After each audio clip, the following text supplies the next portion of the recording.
Bueno, vamos a empezar.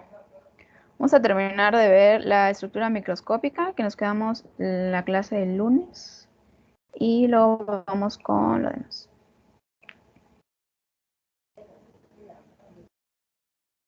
Bueno, les había proyectado esto y habíamos visto que una manera de poder identificar el corte histológico en donde nos encontremos es recordar esto, que la corteza se va a dividir principalmente en dos, en laberinto cortical y rayos medulares, y que va a ser en la corteza, específicamente en el laberinto cortical, donde vamos a encontrar el corpúsculo renal y a los túbulos contorneados, tanto proximal como distal, aquí es distal. Y que en los rayos medulares vamos a encontrar túbulos colectores y los rectos, tanto proximal como distal. Habíamos visto que tanto la médula y la corteza contienen a las mismas estructuras, con la diferencia que en la médula vamos a encontrar a las asas de Henle. Y respecto al túbulo contorneado proximal, si recordamos, esta va a surgir del corpúsculo y solo se va a encontrar en la corteza. El epitelio que va a cubrir o va a formar parte de este túbulo va a ser epitelio cuboidal simple. La otra característica que tiene es que va a contener muchas mitocondrias y el característico borde en cepillo, que va a ser de lo que más lo va a diferenciar entre los demás tipos de túbulos. Por ejemplo, esta es una micrografía de una célula del túbulo proximal, en donde podemos ver sus vacuolas, sus mitocondrias, y podemos ver aquí el borde en cepillo. Aquí en un acercamiento podemos ver mejor diferenciado este borde.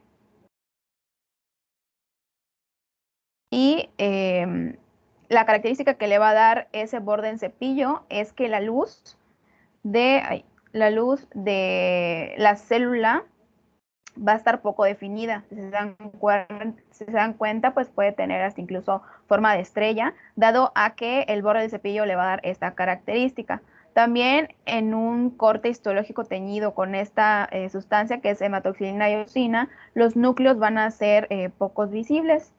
Y pues también los núcleos que hay aquí son normalmente redondos, que serían estos. En cuanto al túbulo contorneado distal, va a ser muy parecido en cuanto a característica al proximal. La única diferencia aquí es que el borde del cepillo que va a tener es un poquito más escaso. Y aquí lo podemos apreciar. Lo mismo, hay mitocondrias, hay vacuolas. Sin embargo, en la parte apical podemos ver que aunque tiene un borde en cepillo, no va a ser tan abundante como en el túbulo contorneado proximal. En cuanto al túbulo contorneado distal, la luz va a ser mucho más definida. ¿Por qué? Porque aunque aquí podemos apreciar que tiene un borde en cepillo, como es escaso, podemos ver que su luz está un poquito más definida. Las células normalmente van a ser más pequeñas que el túbulo contorneado proximal, y podemos ver también que tiene una mayor cantidad de núcleos. Y aquí les puse como que una gráfica de las principales características, pero también de las principales diferencias entre ambos tubos. Como les dije, el proximal pues tiene un borde en cepillo abundante que le va a dar la forma a su luz de estrella. El diámetro luminal pues por ende va a ser menor y está formado por una menor cantidad de núcleos. A diferencia del túbulo contorneado distal, su borde en cepillo va a ser más escaso y su luz va a ser un poquito más definida. Sin embargo, otra característica que los distingue es que va a tener una mayor cantidad de núcleos. Y ese sería un corte histológico de un túbulo que representa los túbulos contorneados, tanto proximales como distales. Los marcados con DC pues son los túbulos contorneados distales, y podemos ver aquí que su luz está más definida, que tiene una mayor cantidad de núcleos en comparación de estos, tanto este como este y este, que serían los túbulos contorneados proximales, que como dijimos tienen un borde en cepillo bastante abundante, y por eso le da a su luz una forma de estrella, y podemos comparar que tiene menor cantidad de núcleos. a comparación del túbulo contorneado distal. Aquí tenemos otra imagen. Entonces, aquí vemos la fotografía de que ya habíamos visto eso. Agüera Espinosa, ¿de qué es esta fotografía? ¿Y qué puedes ver aquí? Es el glomérulo, ¿no? Ajá. Había dicho que se podían identificar los pericelios. Aquí no lo podemos ver. Los podocitos de la capa Los visceral. podocitos, perdón, los podocitos. Perdón. Uh-huh. Aguilar Macías, ¿qué más puedes ver en esta fotografía? Ya la habíamos visto. O sea, que puedas tú apreciar, porque se acuerdan que en la clase pasada se las mostré y les dije, podemos apreciar, o sea, les mostré, pero es muy difícil de identificar, pero hay ciertas estructuras aquí que sí podemos identificar. Sí, puedo ver cómo aparece la imagen que nos puse ahorita, Esta. los túbulos contorneados. Ajá. Primero los podocitos que se ven muy teñidos. Uh-huh. Y este que está marcado con BC, ¿te acuerdas qué era? Era una membrana basal. Ajá. Muy bien. Entonces aquí vemos, ajá, ¿se acuerdan que les dije, bueno, aquí está señalado los podocitos y podemos ver sus núcleos, pero que normalmente no podemos identificarlos porque casi siempre están inmersos dentro del corpúsculo? Y esta luz blanca, ¿qué es, Yautli?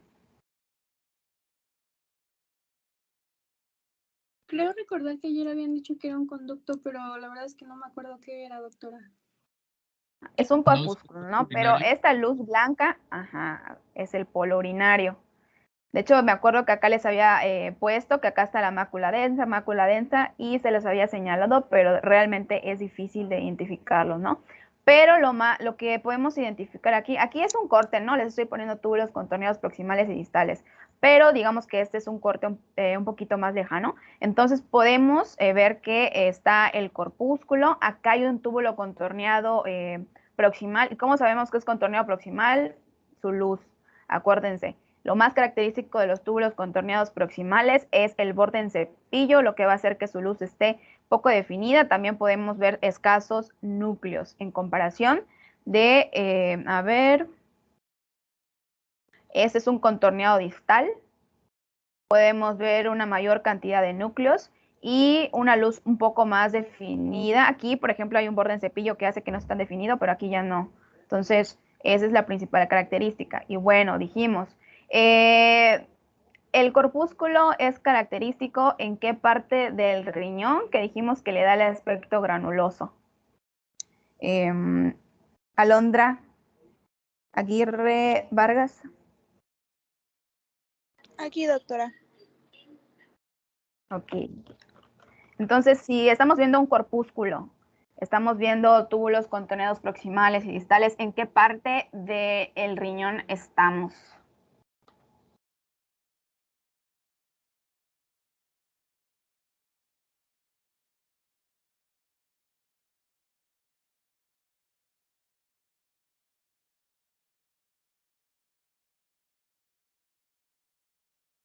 ¿En la corteza? Ok. Sí, acuérdense que en la corteza es solo donde vamos a encontrar corpúsculos renales y que va a ser estas estructuras lo que le van a dar el aspecto granuloso, pero si queremos ser un poquito más específicos, debemos de saber que estamos en el laberinto cortical. Acuérdense que en la corteza vamos a encontrar el laberinto cortical y rayos medulares, y va a ser en el laberinto cortical donde vamos a encontrar al corpúsculo renal. Entonces, si nosotros vemos un corpúsculo renal, sabemos que cualquier túbulo que esté ahí va a ser contorneado, no importa si sea proximal o distal, pero va a ser contorneado. Eso es importante que igual lo recuerden. En cuanto a los túbulos rectos proximales, pues su forma, ¿no? Característica recta, va a tener mitocondrias, pero en menos cantidad que en los túbulos contorneados proximales, y también tiene un borde en cepillo, que aunque está desarrollado, tampoco va a ser muy abundante o más que los túbulos contorneados proximales. Y como también tienen un borde en cepillo desarrollado, también podemos ver que su luz es en forma de estrella. Pero, ¿cómo vamos a distinguir si es un túbulo recto proximal y uno contorneado? Generalmente los túbulos rectos proximales son un poquito más chicos que los contorneados proximales, pero tanto los rectos proximales como los contorneados van a ser muy parecidos. Simplemente va a ser diferente pues la ubicación y el tamaño. En cuanto a los rectos distales, lo mismo, no van a tener borde en cepillo muy abundante, entonces su luz es más definida, pero también va a ser un poco más pequeño en cuanto a tamaño, y como son rectos, pues van a ser estructuras o células un poco más redondas que los contorneados. Entonces, por ejemplo, aquí vemos otra fotografía de los túbulos rectos proximales, tanto distal como proximal como distal. Entonces, acá podemos ver un proximal, distal, ¿no? D es distal, P proximal. Entonces vemos que su luz es poco definida. Y en los distales, su luz es un poco más definido. Y también, si recordamos, donde encontremos túbulos rectos proximales y distales, lo más seguro es que encontremos también túbulos colectores. Entonces podemos ver en esta fotografía que dentro de esos túbulos rectos también podemos encontrar túbulos colectores. Entonces, podemos decir que nos encontramos en la corteza, pero específicamente en los rayos medulares, porque va a ser en los rayos medulares donde vamos a encontrar túbulos colectores, túbulos rectos proximal y distal. Entonces, donde veamos un túbulo colector, vamos a saber que cualquier túbulo que se encuentre ahí va a ser recto, ya sea proximal o distal.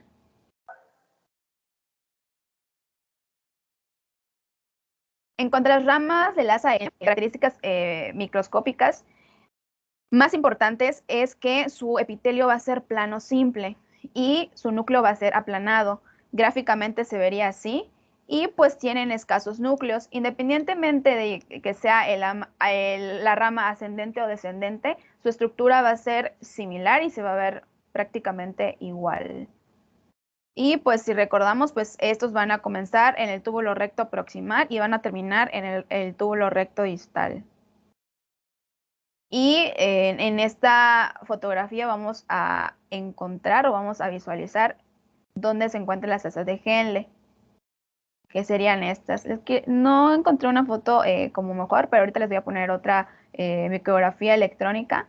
Entonces, normalmente las asas de Henle se van a identificar porque son células muy chiquitas. Y como vimos, su epitelio, entonces va a ser muy delgado todo en la parte de su epitelio y su luz va a ser grande. Por ejemplo, en esta micrografía lo podemos apreciar un poquito mejor, donde vemos que su luz es bastante amplia, su epitelio es bastante delgado, y estos serían los núcleos del epitelio, que si recordamos la imagen gráfica, son también bastante escasos. Entonces aquí nada más hay 3 núcleos y el epitelio que lo rodea. Y aquí podemos ver túbulos rectos distales, túbulos colectores, asas de Henle. Entonces, ¿en qué parte de la corteza estamos? Cabrera Torres.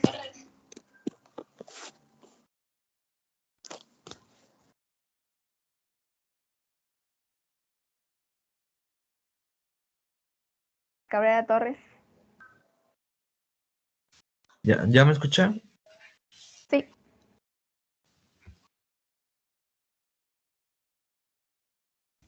¿En la médula renal? No, estamos en la corteza. De hecho, estamos en la corteza. Te pregunté en qué parte de la corteza estamos. Ah, ok. Casi lo acabo de decir.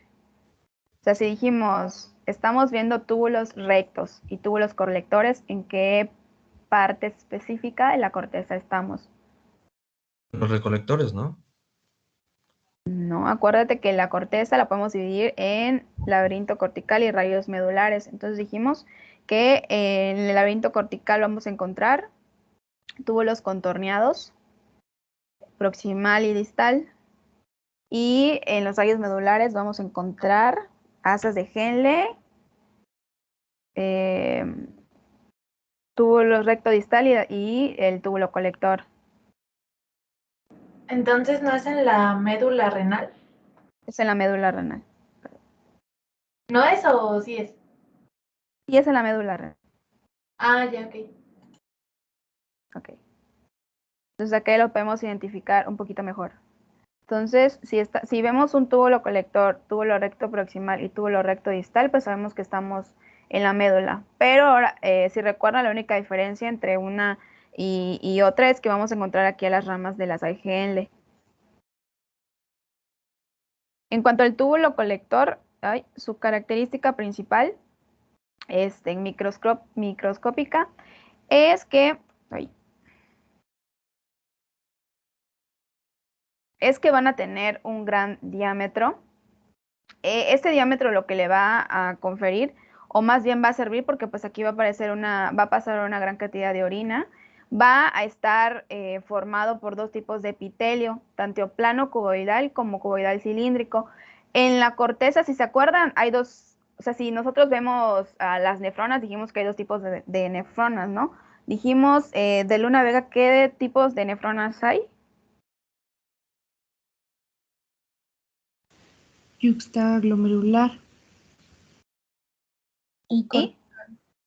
Ajá. Corticales y Ajá. yuxtaglomerulares. Yuxtaglomerulares, ajá. Y también recordamos que de las principales diferencias entre una y otra es que uno va a tener su asa de Henle y túbulos colectores más grandes o más cortos que otros. Y entonces, si nos encontramos en una nefrona cortical, el epitelio va a ser plano cuboidal y por ende el túbulo colector pues va a estar en la corteza. Y si es una nefrona yuxtaglomerular, pues el epitelio va a ser cuboidal cilíndrico y nos vamos a encontrar al túbulo colector inmerso en la médula. De las características principales es que los límites entre célula y célula van a estar bastante diferenciados y ahorita lo vamos a ver en una fotografía. Y pues va a tener pocas mitocondrias. Y también es importante recordar que el túbulo colector va a tener dos tipos de células, tanto claras principales como oscuras o intercaladas, y las más abundantes van a ser las células claras. Este igual lo habíamos visto. Lo que aquí me interesa que ustedes recuerden de los túbulos colectores, además de que está formado principalmente por los dos tipos de células epiteliales, que en las células intercaladas también las podemos dividir en dos, en alfa y en beta, y que la alfa va a ser aquella que va a participar en la secreción de hidrógeno y la beta en la secreción de bicarbonato. Eso igual es importante que lo recuerden. Y aquí está Doctora. una fotografía del túbulo. Sí. Le quería preguntar desde hace rato, desde que empezó a hablar de la estrategia y su membrana, no, su epitelio. ¿De quién? ¿De qué, perdón? Del asa de Henle, su epitelio, que si tiene una Ajá. razón de ser su epitelio tan delgado. No, de hecho no, incluso que el epitelio de Henle es tan delgada porque realmente no tiene una función tan importante, solo va a ser como un conducto, nada más. Por eso Además, el epitelio no es tan... Ajá. según yo sé, nada más es porque ahorra espacio porque debe de ser pequeñita. Ajá, por eso su epitelio es delgado. Y si se dan cuenta, prácticamente es la única estructura de la nefrona que no va a tener borde en cepillo, porque todos los túbulos, tanto los túbulos contorneados como los rectos tienen poco, mucho, pero tienen. Entonces, realmente el ACG va a ser un conducto nada más. Ok, nada más es un espacio de transición, ¿no? De orina. Así es. Es como la uretra, ¿no? Exacto. Ok. Sí, no sabía, no lo encontraba, no encontraba sentido. No te preocupes, de nada. Oiga, Y doctora, aquí sí. sí, dime. Y todavía, bueno, ahorita me quedé pensando, todavía la uretra es más específica que el asa de Henle, ¿no? Porque la uretra sí ya tiene que resistir un poco más la orina, la corrosidad de la orina. Sí, Pero ahorita pues el vamos. asa de Henle, Ajá. ¿no? Sí, sí, exacto. Como dice tu compañero en sí, va a ser pues un espacio de transición. Muy bien. Y en cuanto al túbulo colector, es lo que les decía. Bueno, ese es un corte. Ay, ¿qué hice? Ah, bueno, ese es un corte longitudinal, por eso se ve como que el túbulo así. Lo que quiero que ustedes vean aquí es que las divisiones de células van a ser bastante marcadas como aquí. ¿Se acuerdan que les dije que una de las características histológicas principales es que las divisiones entre células van a ser bastante marcadas? Entonces lo podemos ver en ambas fotografías. Bueno, las que están marcadas con asterisco son túbulos colectores. Entonces vemos que sus células, la división entre célula y célula va a ser bastante marcada. Y aquí hay una fotografía donde ya están tanto los túbulos colectores como las ramas del asa de Henle. Lo mismo. Aquí podemos ver división entre célula y célula, la luz bastante amplia, y en los túbulos colectores, aquí es un poquito más amplio su epitelio, pero aquí podemos ver que es delgadito, delgadito, delgadito. Y pues lo mismo, ¿no? Recordar que si vemos túbulos colectores, ramas del asa de Henle y túbulos rectos, ya sea proximal o distal, estamos en la médula. Y con eso terminamos esta parte. Y ahora vamos a ver lo demás. Ah, no sé si hay alguna duda.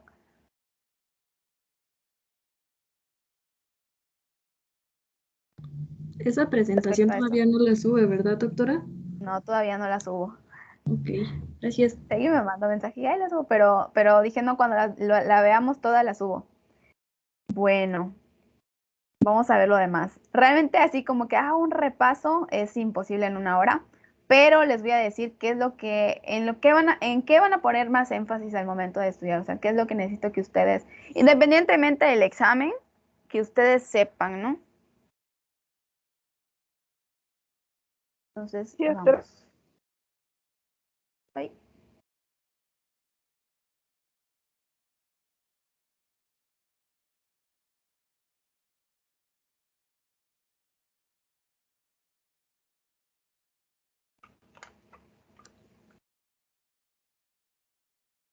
A ver, Estrada Sandoval, ¿cuál es la función principal del sistema urinario? Es de eliminar todos los residuos por medio de la orina, vaya. Producir, almacenar y transportar la orina. Muy bien. A ver, Franco Coria, ¿cuáles son los componentes del sistema urinario que están marcados en la imagen?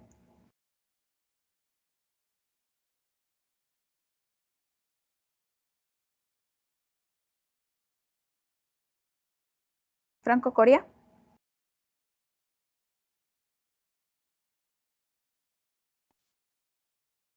Creo que estaba teniendo problemas con su internet, doctora. Ok, a ver. ¿Qué? Se los digo, es eso. Que serían los riñones, las uretras y la vejiga. Bueno, y la uretra. Te faltó uno. Los uréteres. Ajá, le faltó uréteres nada más prácticamente. No, sí lo dije, pero dije en bajito. Ajá. Ah, Que creo que no lo dijiste. Bueno, ya. Sean los riñones, los uréteres, la vejiga y la uretra. En cuanto a esta diapo, lo que más importante que quiero que recuerden es que es un órgano retroperitoneal. Sí está situado a nivel de T12 y L3, pero que recuerden que es un órgano retroperitoneal y también la longitud que tiene. Y eso es importante porque, pues, a veces, por ejemplo, nos llegan en ultrasonidos y pues nada más nos dice, mide tanto, tanto, tanto, tanto. Entonces, es importante saber cuánto mide, principalmente, no tanto cuánto pesa, cuánto mide para saber si puede haber algún tipo de afectación. Y la relación anatómica, que arriba va a estar cubierto por la glándula suprarrenal. Por delante, el derecho va a estar el hígado y la segunda porción del duodeno. Por lado izquierdo va a colindar con el estómago, páncreas y vaso. Y en su región posterior, pues va a estar separado por la pleura y el pulmón a través del diafragma. Sus caras y bordes principales, que sería la cara anterior y posterior. Los bordes, que va a ser el interno y el externo, y va a ser en el interno donde va a estar el ilio, que si recordamos van a ser donde van a confluir o van a pasar las venas y arterias, terminando su unión en la pelvis renal, y que va a estar rodeada por la cápsula fibrosa, que va a protegerla va a proteger las estructuras internas de cualquier traumatismo. Y las dos funciones principales de los riñones, que va a ser la función urológica, específicamente en las vías superiores y medias, y a partir de las vías inferiores va a terminar la función urinaria y va a comenzar también la función genital. Esto ya lo habíamos visto. Igual les voy a preguntar, no sé, ¿cuántos cálices menores aproximadamente hay, no? Y esto va a formar cuántos cálices mayores. O también, por ejemplo, qué estructuras podemos encontrar en la médula. ¿Se acuerdan que les dije? No, principalmente se divide en corteza y médula. La corteza, pues en sí no va a tener mucho más que recordar, que ahí están los corpúsculos renales, pero en la médula sí, porque en la médula va a estar tanto las pirámides renales como los cálices menores, los cálices mayores. Y ya. En cuanto a la pelvis renal, que va a ser la estructura anatómica que va a estar formada principalmente por la confluencia de los cálices mayores, y que hay dos tipos de pelvis, ampulares o ramificadas.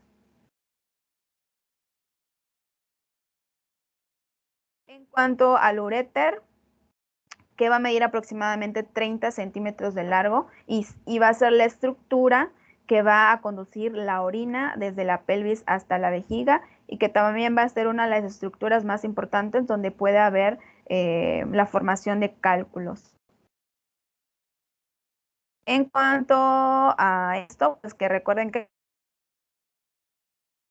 la anatomía podemos dividir los uréteres en dos porciones, en el uréter lumbar y en el uréter sacroiliaco.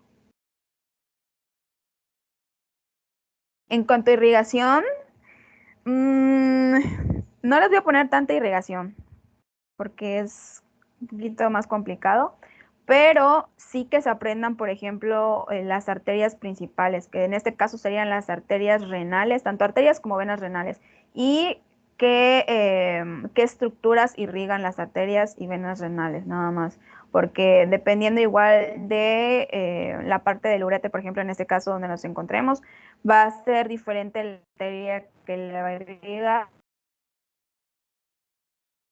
pero principalmente que ustedes que irrigan las arterias renales.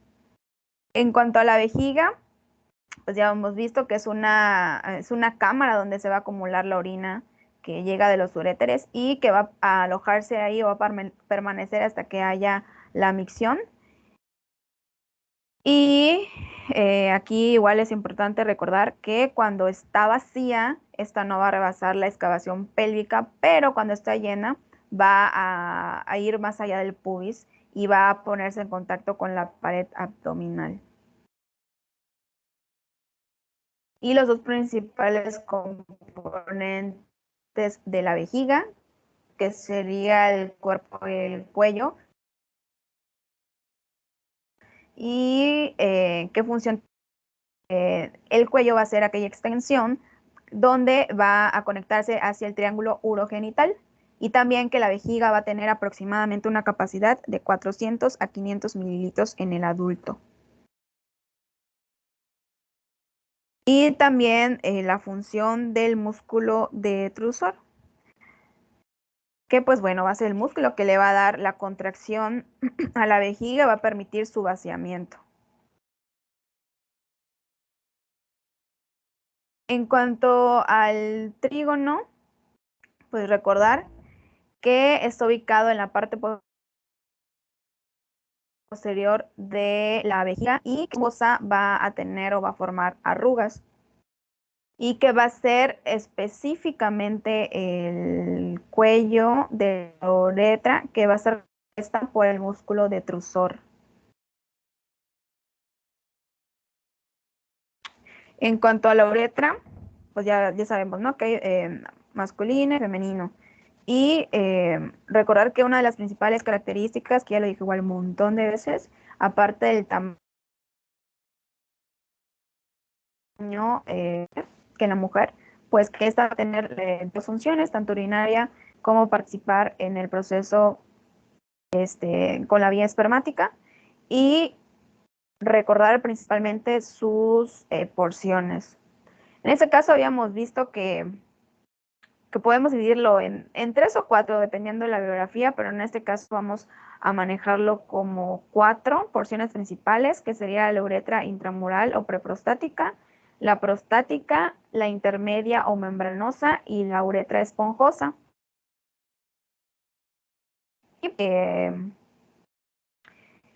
La función que va a tener la uretra masculina, que va a ser la función de la orina, pero también va a ser la vía para la salida del semen. En cuanto a la porción prostática, principalmente recordar cuál va a ser su epitelio, cómo se le va a llamar a su epitelio, que aquí es epitelio de transición, pero es más característico recordarlo como... En cuanto a la porción membranosa, que el revestimiento epitelial va a ser pseudoestratificado o cilíndrico estratificado, y pues que va a ser la segunda porción de la próstata. Doctora, se le estaba cortando un poco. Sí. Ay, es que creo que es mi internet, anda fallando un poco. Bueno, ¿ya me escuchan? Sí. Ok. Ahorita ya. Muy bien. Y en cuanto a la porción esponjosa, que va a ser la porción donde van a desembocar las glándulas de Cooper y las glándulas de Littré. En cuanto a las glándulas de Littré, igual ya habíamos hablado un poquito de ellas. Chazelle, ¿te acuerdas qué función tienen las glándulas de Littré? Que también las encontramos en la uretra femenina.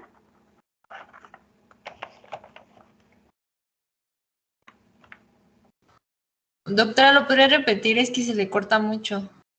Ok. Decía que ya habíamos visto que, o ya habíamos hablado de las glándulas de Littré, que si recuerdas qué función tienen estas glándulas y que van a ser también glándulas que se van a encontrar en la uretra femenina.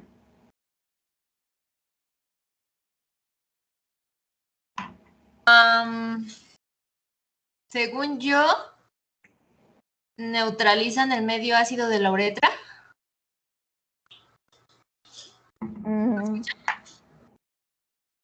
Sí te escucho, no precisamente. Hemos dicho que las glándulas de Littré lo que van a hacer es producir ese líquido que va a servir como lubricante, específicamente en la uretra femenina, pero que en el caso de la uretra masculina también van a formar luego parte del semen.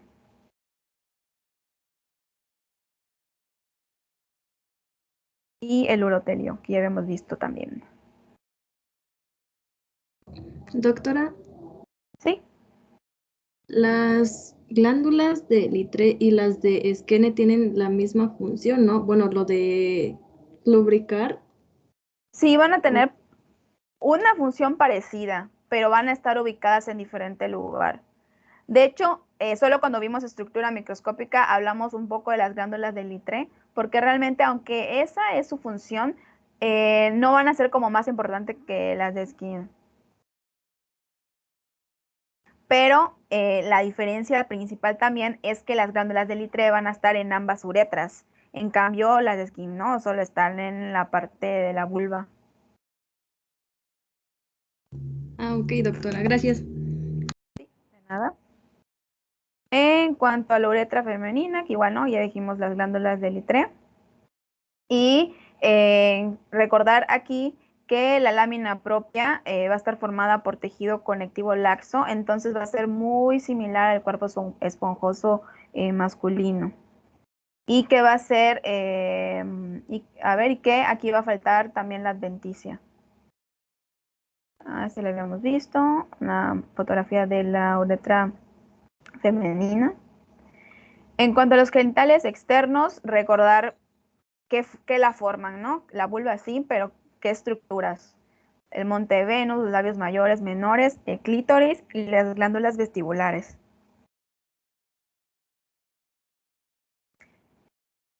Aquí, bueno, el monte de pubis no tiene mucha como ciencia, pero en cuanto a los labios mayores, recordar que está formada por músculo liso, pero también por una cantidad de tejido adiposo subcutáneo y que va a ser también una estructura donde van a contener abundantes glándulas sebáceas y sudoríparas.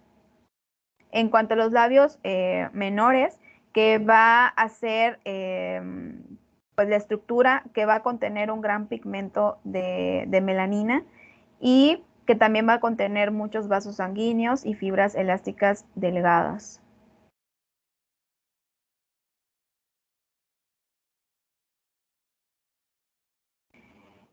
En cuanto al clítoris, recordar que es principalmente un órgano eréctil que va a estar formado por cuerpos cavernosos y que van a ser esos cuerpos cavernosos que van a ser fundamentales en el estímulo sexual, dado que ellos van a producir la erección.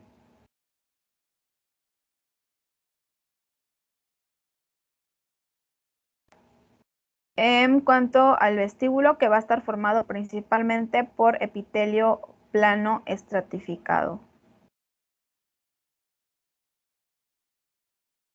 Y esto ya lo habíamos visto igual. Y las glándulas de Skin tienen una función importante, pero que solo van a encontrarse en la vulva pues, femenina, ¿no? Y en cuanto a las glándulas de Bartholin, recordar que además de que son una estructura que secretan moco, también forman parte de una de las como patologías que más vemos en la consulta, que va a ser pues su obstrucción, ¿no? Que va a ser que pues la bartolinitis. En cuanto a los genitales masculinos, recordar que se va a dividir en dos grupos, genitales internos y externos, y recordar cuáles estructuras comprenden cada una de esas divisiones. En el caso de los genitales, por los testículos, epidídimos, conductos deferentes y las glándulas accesorias, y que las glándulas accesorias van a estar compuestas por las vesículas seminales, por la próstata, por las glándulas vulvouretrales. Y en cuanto a los genitales externos, pues solo va a ser pene y escroto. Aquí recordar las funciones que tienen los testículos, que van a ser las células que van a producir a los espermatozoides, pero también que van a participar en la producción de la testosterona. Y pues en esta imagen, pues recordar cada uno de los componentes, que sería el túbulo seminífero, que va a ser la parte productora de los espermatozoides, la túnica albulgínea, y eso ya lo habíamos visto igual reciente. Más que nada recordar los componentes, nada más. O sea, si yo les pongo esta imagen y les digo qué es esto, recordar el nombre de la estructura. En cuanto a la túnica albulgínea, recordar que va a estar formada por dos partes, o sea, se va a dividir por dos partes. Por la parte externa, que va a ser en sí pues el epitelio, que va a cubrir a la túnica vaginal, y la parte interna, que va a ser la túnica vasculosa, que va a estar formada principalmente por tejido conectivo laxo vascular. Y también recordar que va a ser la parte donde van a encontrarse las células de Leydig. En cuanto a los túbulos seminíferos, recordar que pues la membrana basal va a estar formada por células mioides, y como habíamos visto, las células mioides son aquellas que le van a dar una función de contractibilidad, y que a su vez el epitelio seminífero va a estar formada por dos tipos de células, las células de Sertolini y las células espermatogénicas que van a pues, participar en la espermatogénesis y dependiendo de la maduración que tengan, pues va a ser su función y va a ser su nombre. En cuanto a las células de Sertolini, lo que más me interesa que ustedes recuerden es la función que tienen o las funciones que tienen. Principalmente pues va a ser producir estrógeno, pero también aportan un sostén mecánico, protección y nutrición de las células espermatogénicas.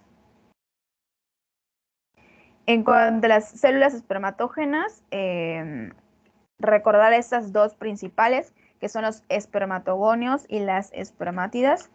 Y Hernández González, ¿te acuerdas cuáles eran las espermatogonias o espermatogonios? Disculpe, doctora, ¿puede volver a repetirlo? Es que mi internet está muy mal.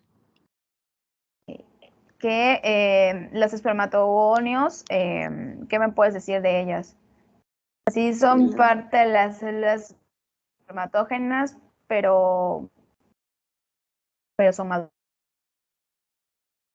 maduras, inmaduras, ¿dónde se encuentran?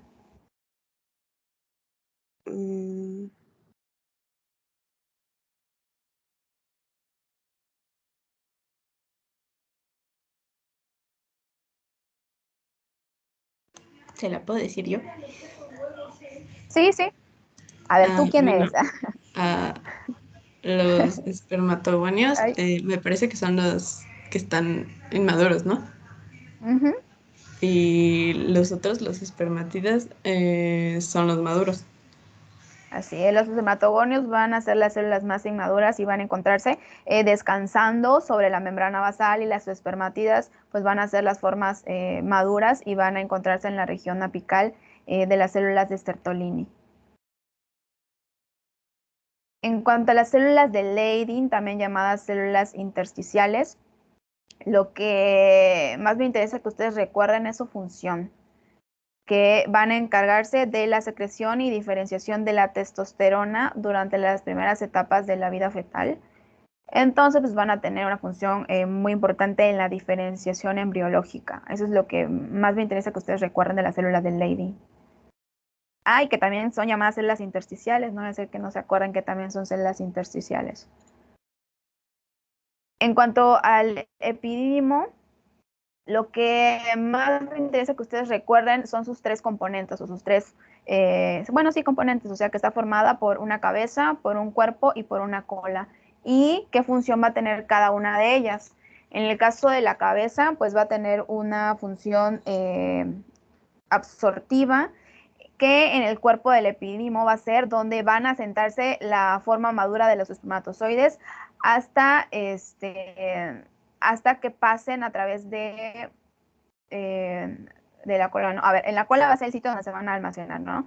Y en el cuerpo van a esperar pues a salir, ¿no? Entonces es importante que ustedes recuerden la función de cada una de ellas y en cómo se dividen.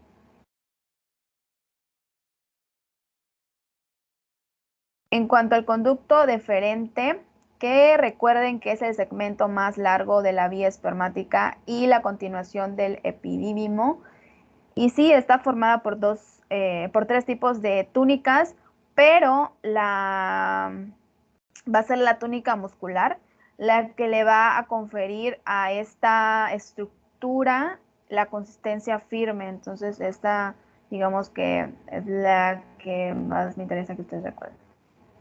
Y que también, que va a ser durante la estimulación sexual, que pues esta túnica muscular va a transportar a los espermatozoides desde el segmento terminal del conducto del epidídimo hasta la ampolla, para posterior vaciar los espermatozoides a la uretra durante la eyaculación.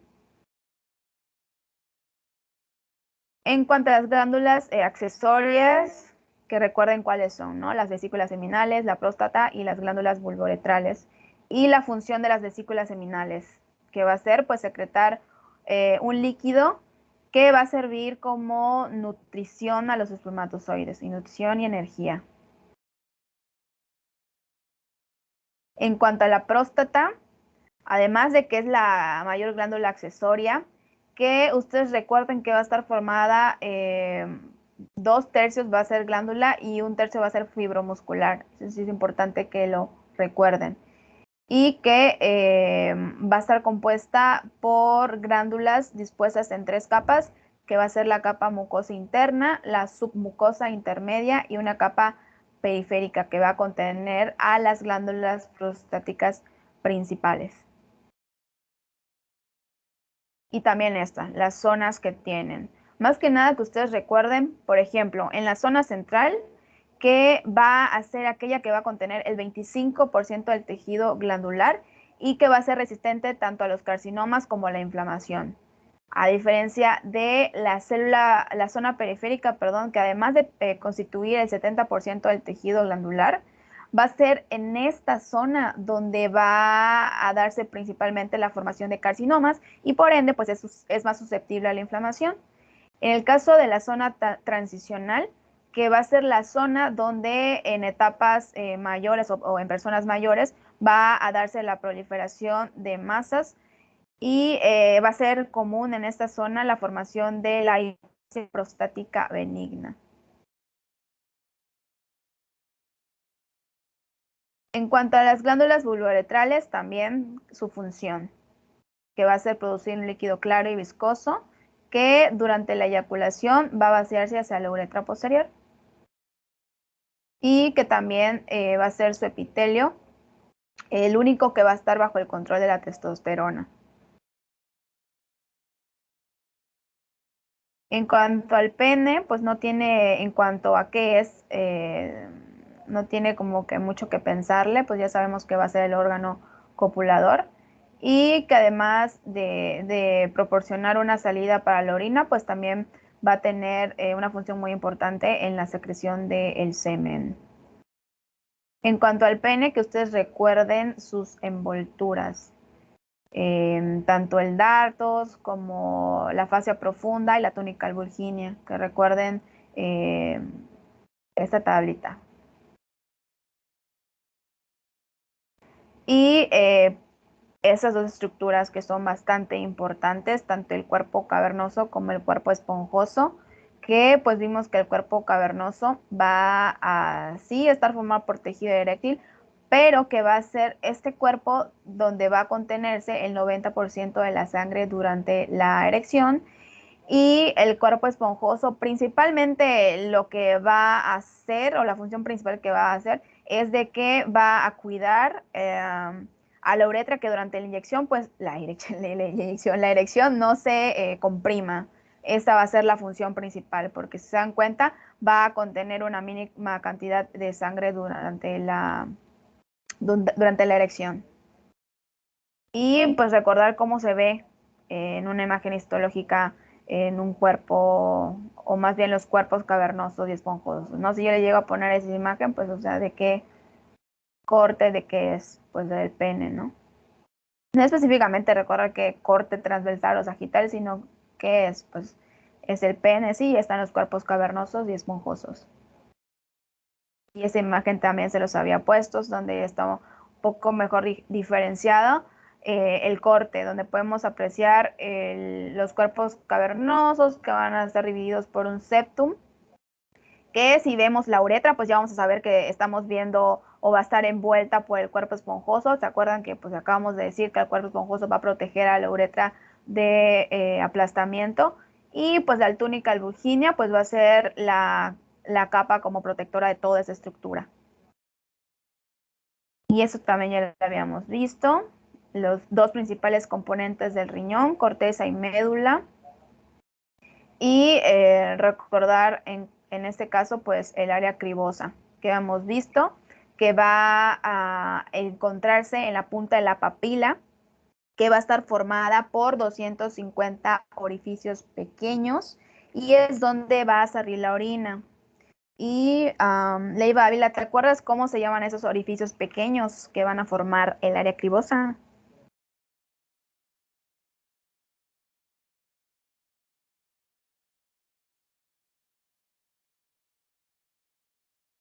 ¿Cuáles, doctora? Que cómo se llaman a esas estructuras pequeñitas, esos orificios pequeñitos que van a que van a formar el área cribosa. Lo vimos el lunes, les puse dos fotografías, un corte histológico y les puse también una fotomicrografía. Ah, ¿eran los podocitos? No.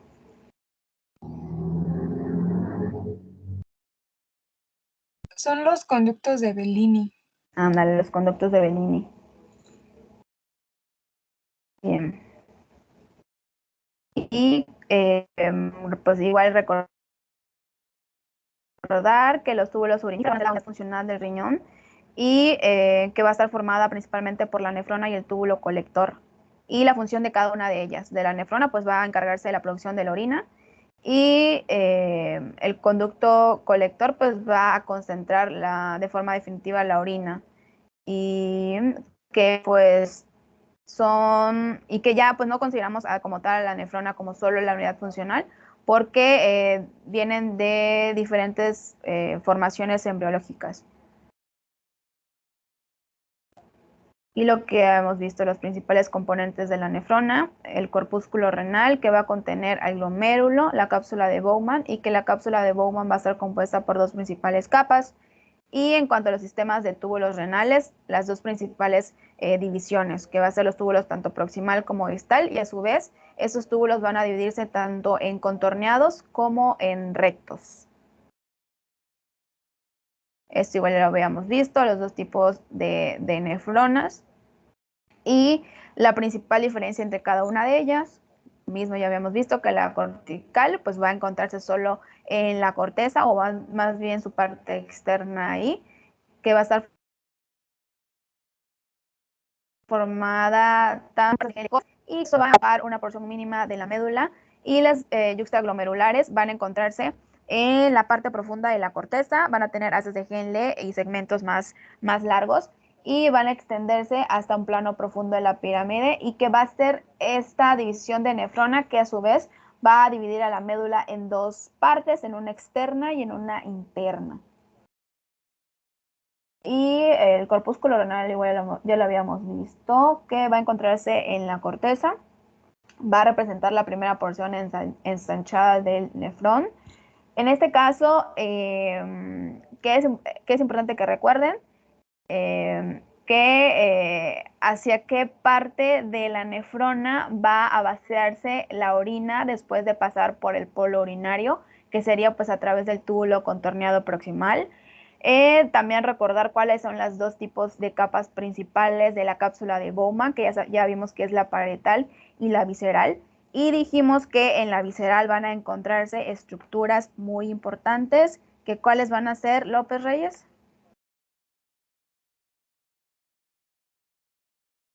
No está porque tiene problemas con su computadora, doctora. A ver, Luis Pichardo. Sí, soy yo, dígame. ¿Qué estructuras van a encontrarse en la capa visceral de la cápsula de Bowman?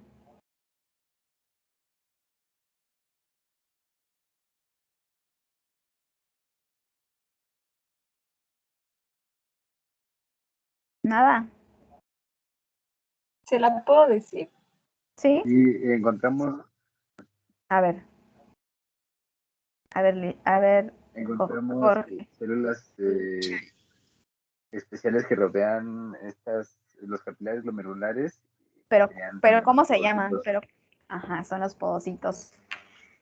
¿Se acuerdan que dijimos que va a ser en esta parte del corpúsculo donde normalmente pues va a darse el proceso de ultrafiltrado y que incluso en esa imagen la vemos este color porque representan a los podocitos? También recordar a las arteriolas. Acuérdense que la aferente va a ser donde va a entrar la sangre para concentrarse en la parte media del corpúsculo y que aquella que no pase a formar parte del ultrafiltrado va a salir del corpúsculo a través de la arteriola eferente. No confundir la función de cada una de las arteriolas. A ver, aquí, y pues nada, eso creo que es todo aquí. Y también el epitelio de cada una de las capas, que la capa parietal va a estar formada por epitelio plano simple y la visceral por una única capa de células parietales. Y de eso, pues es todo porque lo demás ya lo vimos en la clase pasada.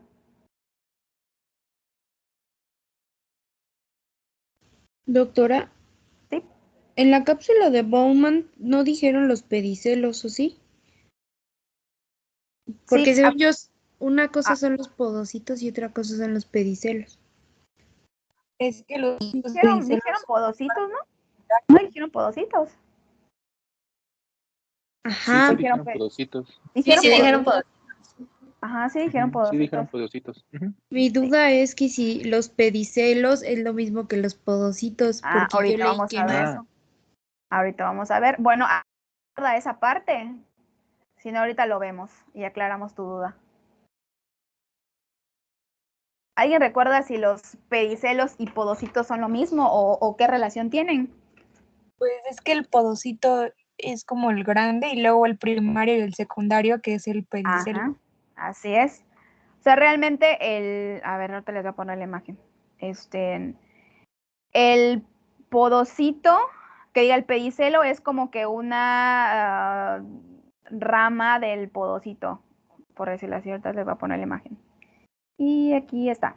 Ajá. Entonces dijimos que los podocitos van a como dividirse en dos, en los primarios o en sus ramas primarias y en sus ramas secundarias. Y van a ser las ramas secundarias las que van a estar en contacto íntimo con la membrana basal y el diafragma de la hendidura.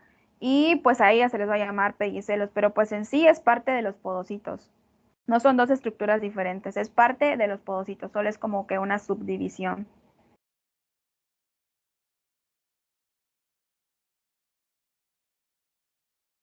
¿Más claro? Sí, doctora. A ver si lo habíamos visto. También que es importante que recuerden. A ver, de aquí, de aquí, de aquí. Que esto ya lo vimos. Apenas lo vimos. ¿Cuáles son las estructuras que forman la barrera de filtración? ¿Alguien recuerda?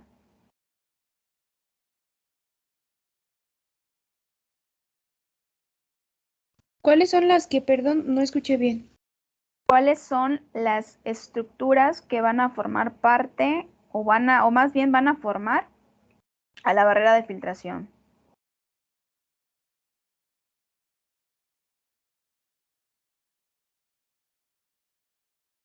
Los capilares glomerulares, que, o sea, bueno, glomérulo y la cápsula de Bowman, ¿no? No.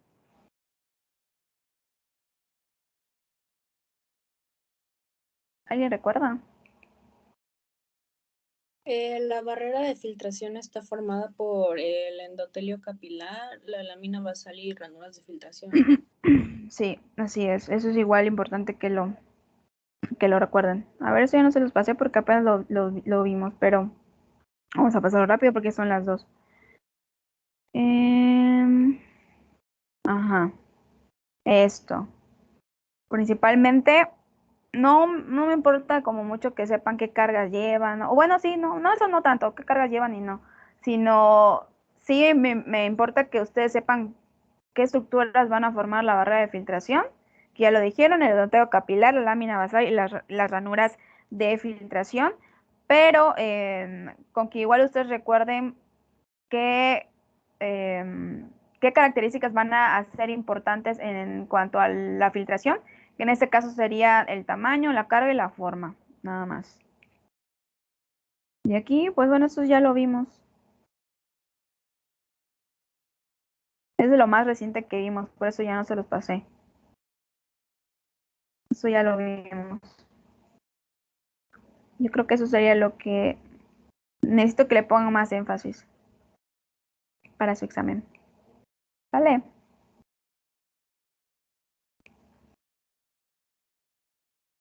¿De cuántas preguntas va a hacer?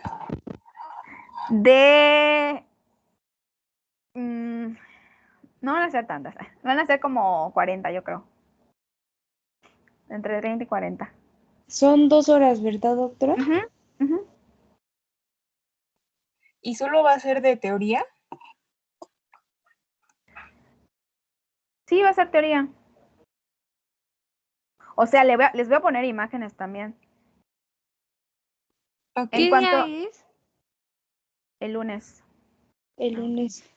Tengo una duda, doctora, porque eso nos lo dijo el doctor de práctica médica, que la doctora de estructura, algo así, dijo que solo se podían, en el primer periodo solo se podían de opción múltiple, algo así comentó, pero me quedé con la duda.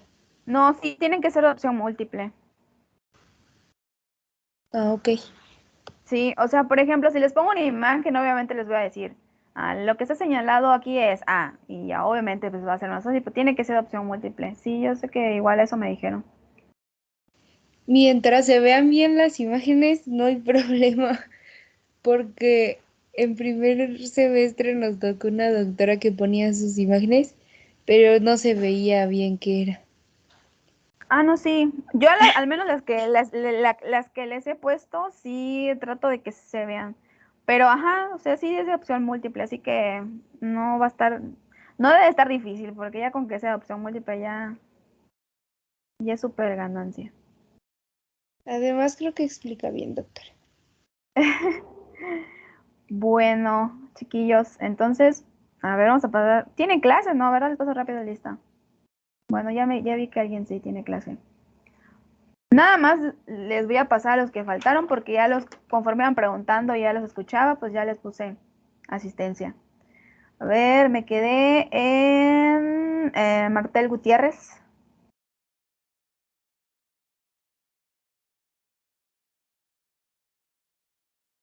¿No está María Fernanda? Ay, perdón, doctora, no escuché. Ok. Martínez Fuentes. Presente, doctora. Buenas tardes. Buenas tardes. Pérez Morales. Presente, doctora. Buenas tardes. Buenas tardes. Ramos Prado. Presente, doctora. Reyes Aguilar. Presente.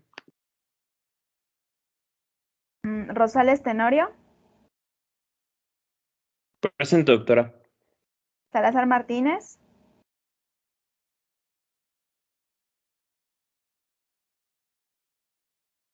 Ok. Sí, ya puse tu asistencia. Gracias. Teurel Rostand.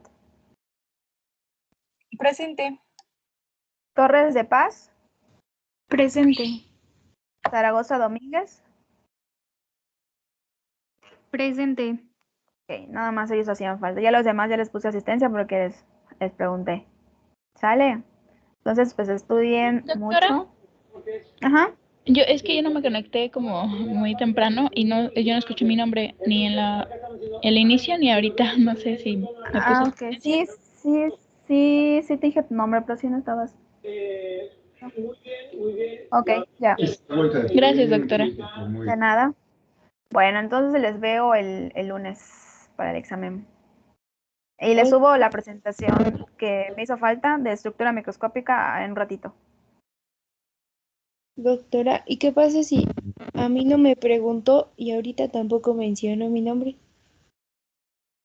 ¿Sí te pregunté? Está No. reprobada. Sí te pregunté, pero no me contestaste. No es cierto, porque estoy atenta y hasta le levanté mi manita como 6 veces. No lo vi, no lo vi. Sin derecho a No, evaluación, sin derecho a evaluación. No es cierto, ya les puse asistencia. Y según yo sí te pregunté. Bueno, está bien. No, pero sí te puse. Iba según yo por orden alfabético. Después sí, de... así te pregunto. Le juro que no, porque le levanté la mano como 6 veces y en ninguna me pelo. Y Yo no dije, te escuché. ya no quiere preguntar. No te vi. Es que como, ¿cómo se llama? Como minimizo la vista y estoy así concentrada en la presentación. Pero no, sí te puse asistencia. A Mariana sí le Doctora, no pregunté. juegue con ella, no juegue con ella, sea directa. A Mariana sí le Dígale, pregunté. no. A Hernández González le pregunté. Y no me contestó. Amárrense. ¿Ya me puedo salir, doctora? Sí, ya me voy igual. Doctora, Nos vemos reprueba entonces a el Manu lunes. por andar de venenoso. Nos vemos. Y Ángeles Galicia, sí te puse asistencia. Hasta luego, doctora. Hasta Tenga luego. buen día. Bye, doctora. Repruebe Bye. al Manu. Hasta luego, doctora. Gracias. Bye. Bye.